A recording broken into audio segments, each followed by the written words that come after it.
Okay, so form and matter. How are we to conceive of the way that the river endures even while it changes? Why is it always the same river, even though its material components are constantly changing? Um, and even though, as you pointed out, Pyrrho, it's also embedded in a certain environment.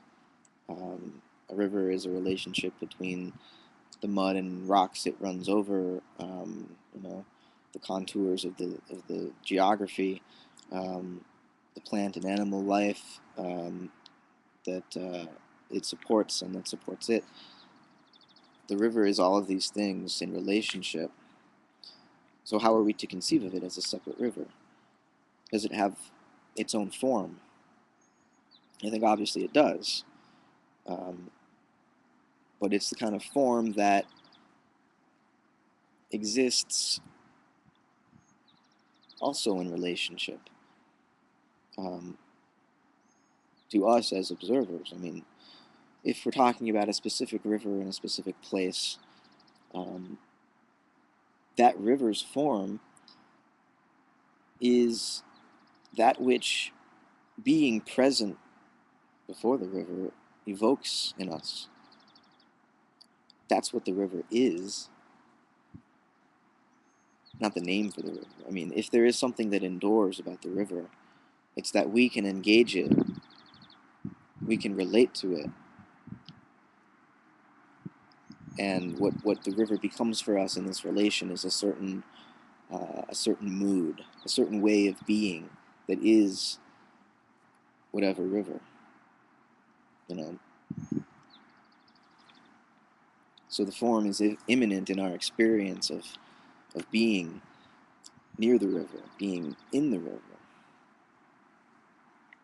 being fishing the river. However we relate to the river, that is how its form manifests for us in our experience. And as we've already established, experience is what there is. Though there can be experiences that neglect this. There can be conscious experience, which, because it is conscious, is also unconscious. It leaves out, human consciousness, the ego, the I, leaves out experience, is unconscious of the experience of the rest of its body. Certainly, this, egoic form of consciousness um, allows us to speak a language, first of all, and to name things, and to say that that river is the Mississippi River. Um, but it makes us forget that it's also a process in relationship with all these other processes. Um, I mean, from my metaphysical point of view, the ultimate constituents of reality are not particles, not things, but events, happenings. And if there is a happening, it implies something is aware of this happening. There is some sort of experience or feeling present in all existence. Otherwise, there's nothing. In a way, Pyrrho, my pan-experientialism and all the talk of conscious atoms, though I don't like to use the word conscious, but rather um, experiential atoms, atoms which, to use the technical Whiteheadian language, atoms which prehend, which grasp a world as simple as it may be for them. Um, they grasp and are, in some sense, motivated to become more organized.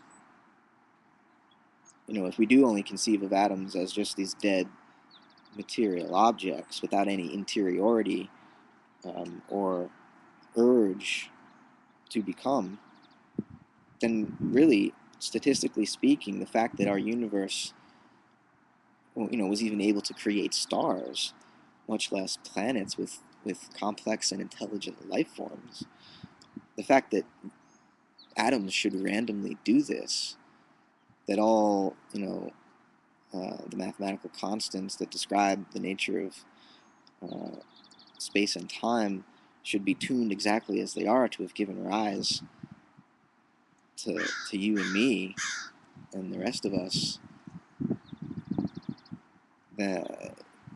it would require a billion universes before one would be fine-tuned enough to become ours. Now I'm not trying to suggest that there must be a designer, therefore.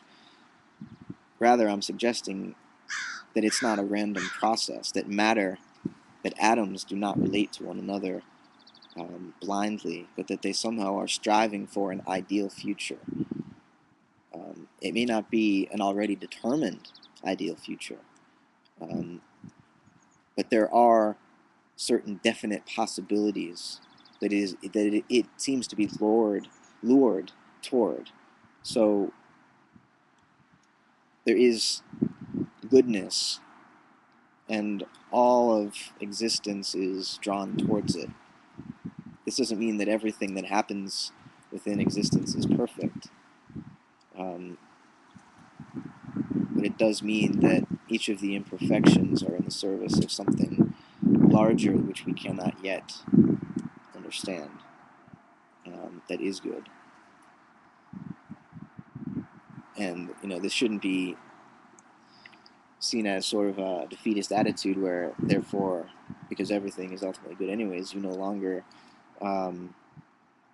participate in trying to change what is happening. This is not to neglect freedom, because there is still something possible, something not yet, which we all influence, which we all have a hand in creating. We never do it by ourselves, because we always have this billion-year inheritance of decisions which have already been made for us in the past. So, the position that we're in the present always reflects that inheritance. It really provides us with the basis from which we can then make a new decision.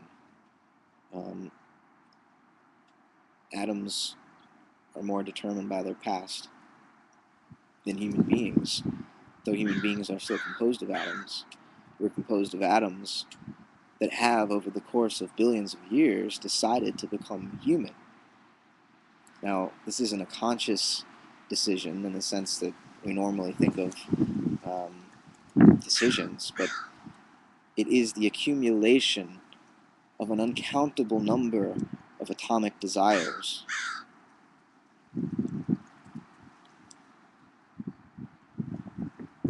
And unless we conceive of it that way, we're left with an anomaly so bizarre, so alien, that I don't understand how we could continue to exist. Though in saying that we should reject a metaphysics that alienates us, I'm also, in this moment, recognizing how that is also, in a sense, true. That the particular form that the atoms of our cosmic epoch, of our particular created universe, didn't have to choose this form. They could have arranged themselves as anything. And yet they chose me. That is bizarre. And so, no metaphysical system is complete. And just because I affirm the need for metaphysics doesn't necessarily mean that we will ever finish being metaphysical or doing metaphysics. Metaphysics seems to be the basis underlying any discourse that we engage in with one another. It's a search for meaning. It's asking why.